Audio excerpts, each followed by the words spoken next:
Okay students, तो आज हम कॉन्सेप्ट्स ऑफ फिजिक्स एच.सी. वर्मा के सॉल्यूशंस की सीरीज स्टार्ट करने जा रहे हैं। ये फिजिक्स की अल्टीमेट किताब है। ऐसे कहा जाता है कि कोई आईआईटी इसे बिना पढ़े आईआईटी नहीं बनता है, और अक्सर ऐसा देखा भी गया है कि पीएमटी में, एआईट्रिपल या जेईई मेन में या एडवांस में इस बुक से डायरेक्टली क्वेश्चंस पूछे जा चुके हैं। तो इस बुक को सॉल्व करना मस्ट हो जाता है। तो आज मैं इसकी सॉल्यूशंस ये सीरीज स्टार्ट करने जा रहा हूँ। आई होप आप सबको पसंद आएगा। ठीक है, तो इसमें जो हम लोग पहला चैप्टर करेंगे वो चैप्टर 3 हमारा रेस्ट एंड मोशन। इससे पहले के चैप्टर्स के जो सॉल्यूशंस है मैं बाद में अपलोड करूंगा। ठीक है, ओके। तो अब हम लोग रेस्ट एंड मोशन के क्वेश्चन स्टार्ट करने जाते हैं एक्सरसाइज के। देखिए ध्यान से, एक्सरसाइज में सबसे पहला क्वेश्चन ये कहता है, a man has to go 50 meter north, 40 meter due east and 20 meter due south to reach a field. What distance he has to walk to reach the field? What is his displacement from his house to the field? Okay, तो यहाँ पर हमको बोला गया एक man है जो कहाँ चल रहा है, 50 मीटर नॉर्थ में चल रहा है, और कहाँ 40 मीटर कहाँ चल रहा है, ईस्ट में चल रहा है। उसके बाद क्या बोलता है, 20 मीटर कहाँ चल रहा है, साउथ में चल रहा है। ओके, तो हमको निकालना है कि उसको फील्ड तक पहुंचने में किसका डिस्टेंस कितना हुआ और उसका डिस्प्लेसमेंट कितना है। ओके, ठीक है। तो देखिए ध्यान से, ऐसे जब डायरेक्शंस वाले क्वेश्चन आएंगे तो सबसे पहले आप डायरेक्शंस बना लेंगे। क्लियर है? तो डायरेक्शन कैसे बनाने का, कैसे डिजाइन करने का, तो बहुत सारे तरीके हैं। मैं आपको एक तरीका याद करवा देता हूँ, उसको ध्यान रखिएगा हमेशा। आप जैसे भी बैठे हैं, आपका राइट वाला ईस्ट मान लीजिए, लेफ्ट वाला वेस्ट मान लीजिए। क्या कहा मैंने, राइट वाला क्या मान लेंगे आप, ईस्ट मान लेंगे, लेफ्ट वाला क्या मान लेंगे, वेस्ट। जरूरी नहीं ऐसे ही होगा, ऐसे भी मान सकते हैं। राइट वाला ईस्ट मान लिया, लेफ्ट वाला क्या मान लिया, वेस्ट मान लिया। ये क्या है हमारा नॉर्थ डायरेक्शन, ये क्या है साउथ डायरेक्शन, ये होता है अपवर्ड, ये होता है डाउनवर्ड। समझ में आ गया? कुछ बच्चों को कंफ्यूजन होता है कि ये नॉर्थ और ये साउथ है। नहीं, ऐसा नहीं है। East, west, north, south, upward, downward. Clear है ना? तो इस तरीके से ठीक। तो यहाँ पर मैं क्या कर देता हूँ, डायरेक्शंस बना देता हूँ। ये हमारा ये वाला डायरेक्शन कौन सा है, ईस्ट। ये वाला कौन सा है, वेस्ट। ये ऐसा क्या है, ऐसे जा रहा है जो क्या है, नॉर्थ। ऐसे जा रहा है वो क्या है, साउथ। नॉर्थ और साउथ, ये अपवर्ड और वो डाउनवर्ड। क्लियर है? इस तरीके से। अब क्या, देखिए ध्यान से, पर्सन जो है 50 मीटर कैसे चला, नॉर्थ में चला। तो उसका जरा एक स्कीमेटिक डायग्राम बना लेते हैं। 50 मीटर कहाँ चल रहा है, नॉर्थ में चल रहा है। नॉर्थ में यानी कैसा, नॉर्थ यानी ऐसे ऊपर चलेगा। तो ये 50 मीटर का हमारा नॉर्थ में चला, ठीक है। नॉर्थ क्या है, ऊपर का डायरेक्शन, ठीक है। उसके बाद कहाँ चलता है वो, उसके बाद वो 40 मीटर कहाँ चलता है, ईस्ट में चलता है। तो ये 40 मीटर कहाँ है, देखो ईस्ट डायरेक्शन में। तो मैंने ईस्ट डायरेक्शन में क्या बना लिया, 40 मीटर। उसके बाद क्या बोलता है, 20 मीटर कहाँ चला, वो साउथ में चला। तो 20 मीटर कहाँ चलता है, वो साउथ में चलता है। यहाँ कितना चला है, 20 मीटर चला। समझ में आ गया? तो ऐसे चल के ये उसका मान लीजिए होम है, होम से कहाँ पहुंच गया, वो फील्ड पे पहुंच गया। तो होम से फील्ड तक पहुंचने में उसने टोटल डिस्टेंस कितना उसने ट्रैवल कर लिया। तो टोटल डिस्टेंस क्या होता है, actual length of the path. Path की जो एक्चुअल लेंथ होती है वही क्या होता है, टोटल डिस्टेंस होता है। तो यहाँ पर डिस्टेंस कितना है, 50 + 40 + 20। तो डिस्टेंस हमारे पास क्या हो जाएगा, फील्ड तक पहुंचने में हो जाएगा 50 + 40 + 20। ठीक है, ये हो जाएगा कितना, 90। 90 + 20 कितना हो जाएगा, 110 मीटर। ये क्या हो जाएगा हमारे पास, डिस्टेंस। ये डिस्टेंस आ जाएगा हमारे पास। क्लियर है? अब इसके बाद हमको निकालना है डिस्प्लेसमेंट। डिस्प्लेसमेंट कैसे निकालेंगे, तो हमने उसका डेफिनेशन पढ़ा हुआ है। उसका डेफिनेशन क्या होता है कि इनिशियल पॉइंट से क्या कर देंगे आप, फाइनल पॉइंट तक एक स्ट्रेट लाइन बना। इनिशियल से फाइनल तक एक स्ट्रेट लाइन मिल जाएगी, उसका जो लेंथ होगा वही क्या है हमारा, डिस्प्लेसमेंट होगा। ठीक है, लेकिन इसको निकालने का कोई डायरेक्ट तरीका नहीं दिखता है। अगर आप गौर से देखेंगे तो देखिए ध्यान से, अगर मैं इसको ऐसे कंप्लीट कर लूं, एक रेक्टेंगल कंप्लीट कर लूं, तो बहुत फायदा होता है। फायदा ये हो जाएगा कि रेक्टेंगल की अपोजिट साइड्स क्या होती हैं, कॉन्ग्रुएंट होती हैं। समझ में आ गया? तो अगर ये 40 है तो ये 40 मीटर बन जाएगा। समझ में आ गया? ये टोटल 50 है तो ये भी कितना हो जाएगा, 50 हो जाएगा। लेकिन 50 में से ये कितना है, 20, यानी ये कितना बचेगा, 30 मीटर। बहुत बेसिक सी बात है। तो अगर आप यहाँ पर आप गौर से देखेंगे तो ये क्या बन गया, ये हमारा एच एफ और ये ए। एच एफ क्या, ए। ये क्या बन गया, राइट एंगल ट्रायंगल बन गया। अगर राइट एंगल ट्रायंगल बन गया तो मैं डिस्प्लेसमेंट तो निकाल ही सकता हूँ आराम से। क्या लगा करके, पाइथागोरस लगा करके। समझ में आ गया? तो पाइथागोरस थ्योरम अगर मैं लगाऊंगा तो क्या हमारे मिलेगा, देखिए ध्यान से। तो मैं क्या करूंगा, इन ट्राइंगल, कौन सा ट्राइंगल है देखिए मेरे पास, HFA ट्राइंगल, कौन सा ट्राइंगल है वो, इन ट्राइंगल HFA। इसको जरा सा यहां कर देते हैं, देखिए ये डायरेक्शंस को मैं रब कर रहा हूं, ये आप तो अब समझ ही गए होंगे। देखिए तो ये जो है हमारा इन ट्राइंगल, कौन सा, in triangle HFA। HFA triangle में अगर मैं पाइथागोरस लगा दूं तो क्या हो जाएगा, HF का स्क्वायर इज इक्वल टू क्या हो जाएगा हमारे पास, FA का स्क्वायर प्लस क्या हो जाएगा, HA का स्क्वायर। समझ में आ गया। HF का स्क्वायर ही हमारा क्या है, ये तो डिस्प्लेसमेंट है, समझ में आ रहा है आप लोगों को ना। तो यहाँ पर मैं HF को लिख देता हूँ अंडर रूट ऑफ, ये क्या हो जाएगा, FA। FA कितना है, FA तो मेरे पास 30 है, तो 30 का स्क्वायर प्लस HA कितना है, HA तो कितना है 40, तो क्या हो जाएगा 40 का स्क्वायर। लेकिन HF क्या है हमारा, डिस्प्लेसमेंट है, तो इसकी जगह पर क्या लिख देता हूँ, HF की जगह पर डिस्प्लेसमेंट लिख देता हूँ। तो यहाँ पर क्या हो जाएगा, अंडर रूट ऑफ ये कितना है 900 प्लस 1600, यानी मिला करके कितना हो जाएगा 2500। 2500 को क्या लिख देंगे 50, उसको रूट से बाहर निकालेंगे तो क्या आएगा 50। ये आ गया हमारे पास क्या, डिस्प्लेसमेंट। डिस्प्लेसमेंट का एक्चुअली सिर्फ मैग्नीट्यूड आया है। डिस्प्लेसमेंट कैसी क्वांटिटी होती है, डिस्प्लेसमेंट एक वेक्टर क्वांटिटी होती है। अगर डिस्प्लेसमेंट एक वेक्टर क्वांटिटी है तो डिस्प्लेसमेंट का डायरेक्शन बताना पड़ेगा। तो डायरेक्शन बताने का मैं आपको तरीका सिखा चुका हूँ वेक्टर में कैसे बताते हैं। तो ये वाला बेस पे ये वाला एंगल क्या मान लो, थीटा मान लो। एंगल से डायरेक्शन बता सकते हैं ना, तो हमारे पास अपोजिट साइड है, हमारे पास एडजेसेंट साइड है, यहाँ पर मैं क्या लगा सकता हूँ, टैन थीटा लगा सकता हूँ। समझ में आ गया। तो यहाँ पर क्या लगा दूंगा, नाउ डायरेक्शन बताने के लिए, क्योंकि जब तक डायरेक्शन नहीं बताऊंगा डिस्प्लेसमेंट का डिस्क्रिप्शन कंप्लीट नहीं होगा। यहाँ पर क्या हो जाएगा, टैन थीटा। टैन थीटा क्या है, यहाँ पर ये क्या है, अपोजिट कितना है 30 है, और आपका एडजेसेंट क्या है 40 है। ठीक है, ये दोनों क्या हो गया कैंसिल, यानी थीटा क्या हो जाएगा, tan inverse of 3/4।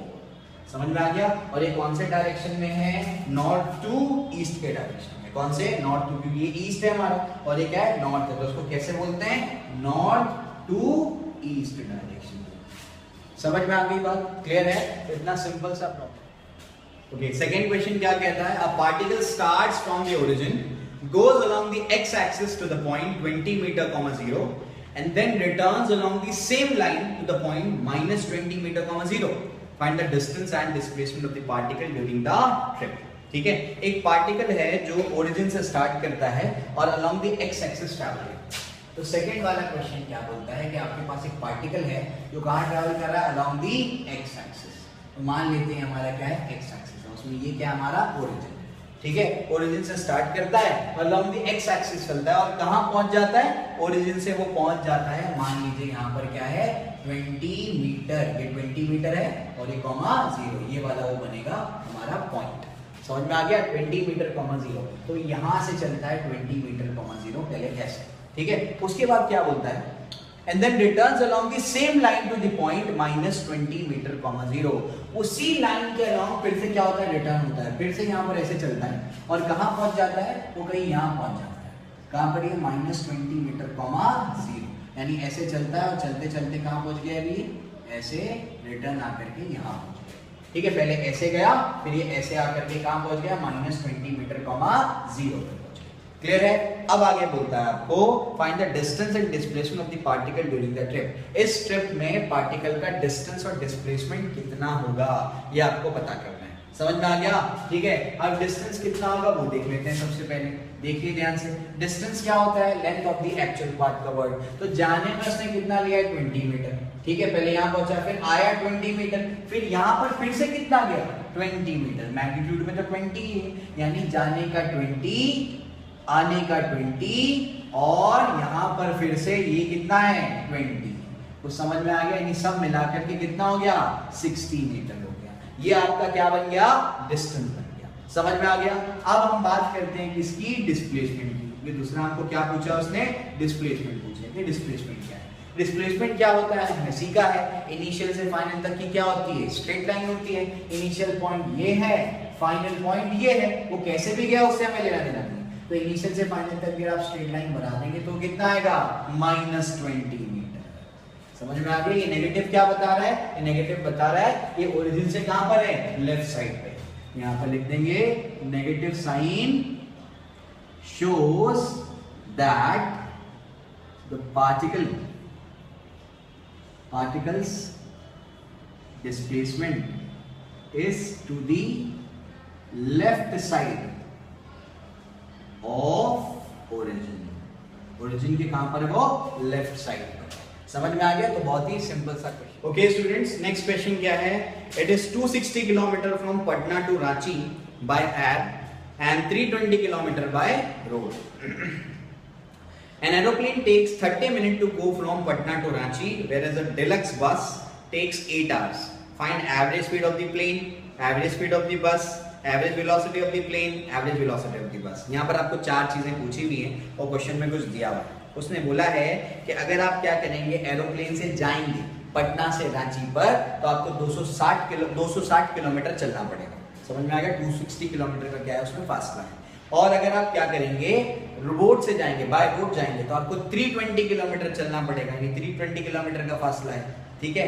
Aeroplane takes 30 minute to go from Patna to Ranchi, whereas a deluxe bus takes 8 hours. Aeroplane क्या करता है, सिर्फ आधे घंटे में पटना से रांची पहुंचा देता है, लेकिन जो डिलक्स बस है ना, वो 8 घंटे लेती है पटना से रांची पहुंचाने के लिए। तो आपको निकालने बोला है उसने कि आप निकालो average speed of the plane, average speed of the bus, average velocity of the plane and average velocity of the बस।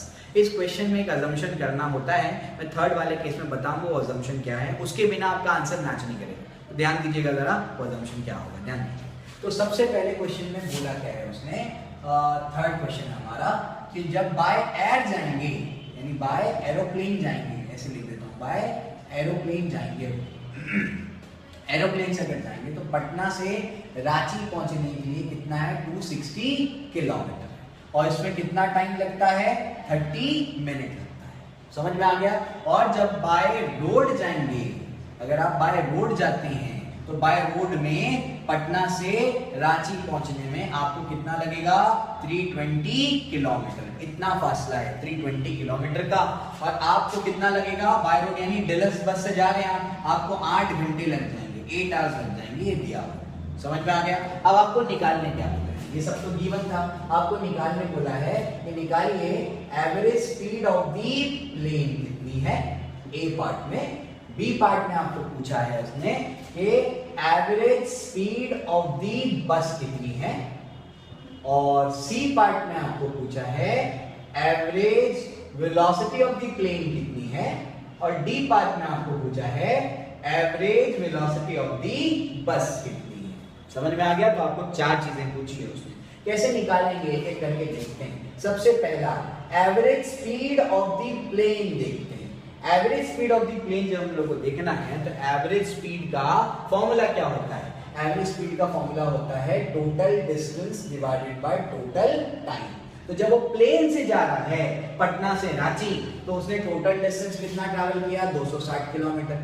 टोटल टाइम कितना लिया, टोटल टाइम तो उसने 30 मिनट लिया, डिवाइड बाय 60 करके क्या करते हैं, आर में कन्वर्जन, ये कैंसिल हो गया, तो 260 इनटू क्या हो जाएगा हमारे पास 6/3, 3 1 जा 3 2 जा 26, जो कितना होता है 52, यानी 520 kilometre per our.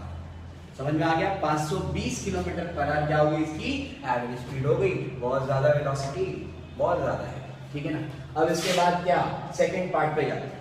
Second part में क्या बोला है, आप निकालिए एवरेज स्पीड ऑफ दी बस, बस की एवरेज स्पीड निकालिए। एवरेज स्पीड का फॉर्मूला तो हम जानते ही हैं, क्या फॉर्मूला होता है उसका, total distance travel divide by total time taken. तो total distance divide by total time taken.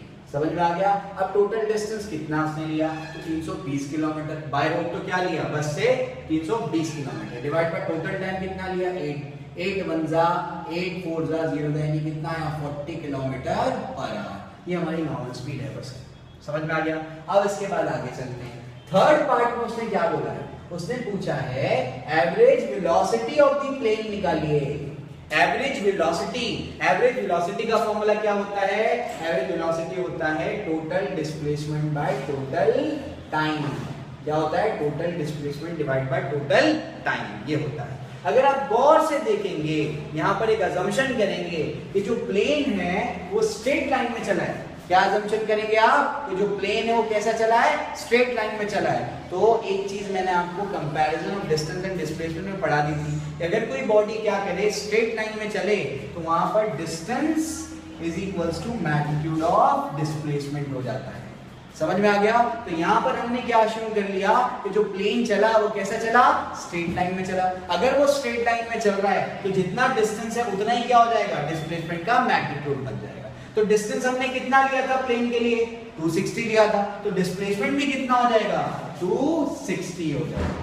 समझ में आ गया? टाइम तो कितना लिया उसने, 30 मिनट लिया, यानी वही पूरा कैलकुलेशन फिर से वापस से हमारा क्या होगा, 520 किलोमीटर पर आवर, यानी एवरेज स्पीड और एवरेज वेलोसिटी प्लेन की क्या आ रही है, सेम आ रही है। यहाँ पर आप एक चीज नोट करके लिख देना। क्या नोट करके लिखेंगे आप, अश्यूम एरोप्लेन has traveled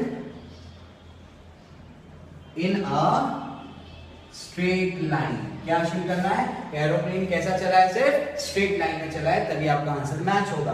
और जब ऐसा होगा तो therefore distance is equals to magnitude of displacement. समझ में आ गया? इस वजह से हमने उसको ऐसे कर लिया। क्लियर?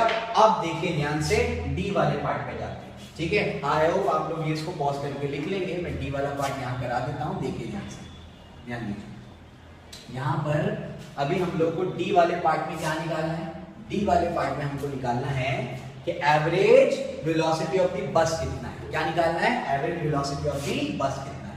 तो एवरेज वेलोसिटी हमको किसकी निकालनी है, बस की निकालनी है। एवरेज वेलोसिटी का फॉर्मूला क्या है, total displacement divided by total time.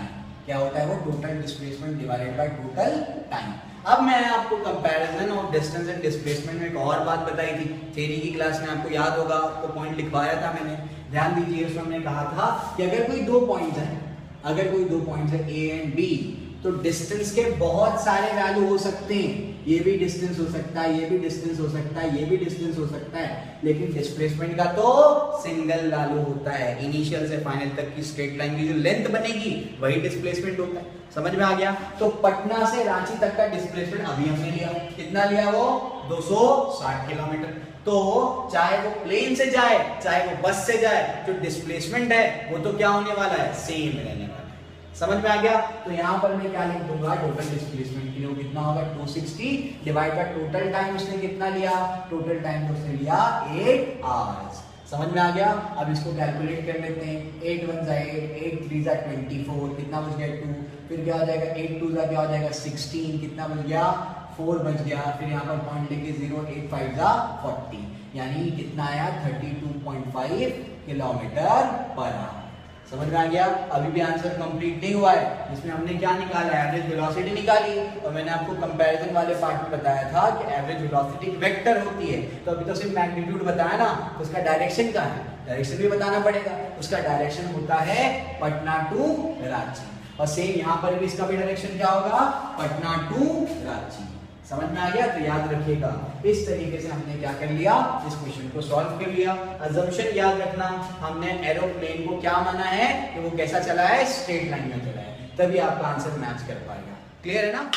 Okay, next question क्या कहता है, when a person leaves his home for sightseeing by car, the meter reads 12,352 kilometre. When he returns home after 2 hours, the reading is 12,416 km. What is the average speed of the car during this period? What is the average velocity? Question में कहा एक person है जो अपने घर से निकलते हैं कार लेकर के और साइट सीइंग के लिए, साइट सीइंग जैसे एक्सकर्शन समझ सकते हैं या सैर सपाटा के लिए वो निकल गए, और उसके बाद क्या बोलता है वो कि जो उनका मीटर है, ओडोमीटर कहते हैं उसको, वो जो बाइक में या कार में जो डिस्टेंस मेजर करने के लिए मीटर लगा होता है उसे क्या कहते हैं, ओडोमीटर। तो उनका जो ओडोमीटर है वो रीड कर रहा है 12,352 किलोमीटर। तो इनिशियल रीडिंग क्या है, initial reading of odometer, odometer की इनिशियल रीडिंग है 12,352 किलोमीटर, इतना आपको दिया हुआ। ठीक है, अब आगे क्या बोलता है कि जब वो 2 घंटे के बाद रिटर्न आते हैं अपने घर पर, तो ओडोमीटर अब जो रीड कर रहा है वो है 12,416 किलोमीटर, यानी 12,416 किलोमीटर। यानी इसकी फाइनल रीडिंग क्या है, फाइनल रीडिंग जो है इसकी रीडिंग ऑफ ओडोमीटर, ओडोमीटर की फाइनल रीडिंग है 12,416 किलोमीटर। ठीक है, 12,416 किलोमीटर। आपको पूछा इसकी एवरेज स्पीड और एवरेज वेलोसिटी कितनी है, ये आपको निकालने का है उसका। समझ में आ रहा है? अब देखिए ध्यान से, अगर मान लेते हैं कि जब आप घर से निकल रहे हैं, आप घर से निकलते हैं बाइक लेकर के, तो आपकी बाइक का ओडोमीटर बता रहा है 100 किलोमीटर। आप बाहर निकले, घूम फिर करके रिटर्न आते हैं 1 घंटे में, और आपकी बाइक का ओडोमीटर बता रहा है 150 किलोमीटर, यानी आप कितना चले? तो आप बोलेंगे सर हम चले 50 किलोमीटर। कैसे निकाला आपने? तो आपने फाइनल रीडिंग में से इनिशियल रीडिंग को क्या कर दिया? माइनस कर दिया। फाइनल रीडिंग में से अगर इनिशियल रीडिंग को माइनस कर देंगे तो हमको क्या पता लग जाएगा कि कितना डिस्टेंस एक्चुअली ट्रैवल हुआ है। समझे? तो यहाँ पर वही करना पड़ेगा। अगर मुझे पता करना है कि एवरेज स्पीड कितनी है, तो एवरेज स्पीड के लिए हमारे पास देखिए ध्यान से, एवरेज स्पीड के लिए फॉर्मूला क्या है? Total distance travelled divide by total time taken. इतना हमारे पास है। क्लियर ना? तो अगर मुझे टोटल डिस्टेंस निकालना है तो क्या करना पड़ेगा? फाइनल रीडिंग में से इनिशियल रीडिंग को माइनस करना पड़ेगा। तो अगर मैं टोटल डिस्टेंस निकालना चाहता हूं तो फाइनल रीडिंग कितनी है? 12,416 किलोमीटर, और इनिशियल कितनी है? 12,352 किलोमीटर। 6 में से 2 गया, कितना बचा? 2। ये 11 में से 5 गया तो कितना बच गया? 6। 3 में से 3 गया तो 0 0 0। ठीक है, यहाँ पर बच गया 4। 6 में से 2 गया 4, तो 64। तो यहाँ पर कितना मिल गया? Total distance travelled, total distance कितना मिला हम लोग को? 64। टोटल टाइम कितना लिया उन्होंने? टोटल टाइम उन्होंने लिया 2 आवर्स। तो 2 घंटे में वो रिटर्न आ गए। यहाँ पर इसको आर नहीं रखते हैं ताकि किलोमीटर पर आवर में आ जाए, तो 2 1 2 3 2 2, यानी 32 किलोमीटर पर आवर। ये उनकी क्या हो गई? एवरेज स्पीड होगी। अब सेकंड पार्ट में पूछा है कि उनकी एवरेज वेलोसिटी कितनी है। तो आप एक चीज जानते हैं कि एवरेज वेलोसिटी का फॉर्मूला होता है total displacement divided by time. तो डिस्प्लेसमेंट की अगर मैं बात करूंगा तो अपने घर से चले थे और वापस से कहां पर आ गए? घर पे आ गए। तो यहाँ पर इनिशियल पॉइंट भी यही है, फाइनल पॉइंट भी ये है, यानी कोई स्ट्रेट लाइन बनेगी। जब कोई स्ट्रेट लाइन बनेगी ही नहीं, इसका मतलब डिस्प्लेसमेंट 0 है। और जब डिस्प्लेसमेंट 0 है तो टाइम कुछ भी हो जाए, एवरेज वेलोसिटी क्या होने वाली है? 0 हो जाए। समझ में आ गया? क्लियर है? तो इस तरीके से हमने दोनों चीजें निकाल ली कि एवरेज स्पीड कितनी है और average velocity. Clear? Okay, next question कहता है an athlete takes 2 second to reach his maximum speed of 18 kilometre per hour. What is the magnitude of his average acceleration? Athlete है जिसको सिर्फ 2 सेकंड लगता है अपनी मैक्सिमम स्पीड पे पहुंच जाने के लिए। ठीक है, उसकी मैक्सिमम स्पीड दी हुई 18 किलोमीटर पर आवर, और उसकी मैग्नीट्यूड ऑफ एवरेज एक्सेलरेशन हमको निकालना है। तो क्वेश्चन नंबर 5 में हमको दिया हुआ है, टाइम कितना दिया है? 2 सेकंड। मैक्सिमम स्पीड कितनी है उसकी? 18 किलोमीटर पर आवर। ठीक है, हमको निकालने बोला है एवरेज एक्सेलरेशन कितना होगा। मैंने आपको थ्योरी में पढ़ाया है कि एवरेज एक्सेलरेशन का फॉर्मूला क्या होता है। एवरेज एक्सेलरेशन का फॉर्मूला होता है v2 bar minus v1 bar divide by t, यानी final velocity minus initial velocity divide by क्या हो जाएगा? टाइम। समझ में आ गया? तो फाइनली कितनी होने वाली है? मैक्सिमम इतनी है, यानी 18 किलोमीटर पर आवर होने वाली है। समझ में आ गया? तो यहाँ पर ये 18 को कन्वर्ट भी कर देंगे, ध्यान रखिएगा, इंटू 5/18 कर देंगे तो ये कितना हो जाएगा? 5 मीटर पर सेकेंड। समझ में आता है? तो याद रखिएगा, किलोमीटर पर आवर को अगर आप मीटर पर सेकंड में कन्वर्ट करना चाहते हैं तो मल्टीप्लाई बाय क्या करेंगे आप? 5/18। ठीक है ना? तो फाइनल वेलोसिटी कितनी होने वाली है उसकी? 5 मीटर पर सेकंड या 18 किलोमीटर पर आवर। फाइनल कितनी होगी? इनिशियली कहां से शुरू किया उसने? तो उसने कहा athlete take 2 second to reach his maximum speed. कहां से? शुरुआत में क्या होगी? 0 होगी। तो 0 से स्टार्ट किया और कहां पहुंच गया? 2 सेकंड में 18 किलोमीटर पर आवर या 5 मीटर पर सेकंड पे वो पहुंच गया। तो 5 माइनस इनिशियली क्या है? 0, और उसके बाद डिवाइड बाय टाइम कितना लिया? तो टाइम तो 2 सेकंड लिया। 5 माइनस 0 कितना होता है? 5 डिवाइड बाय 2 यानी 2.5 मीटर पर सेकंड स्क्वायर। समझ में आ गया? उसके अंदर कितना एक्सेलरेशन है? 2.5 मीटर पर सेकंड स्क्वायर, यानी हर सेकंड में 2.5 मीटर पर सेकंड से उसकी वेलोसिटी बढ़ती चली जाती है। समझ में आ गया?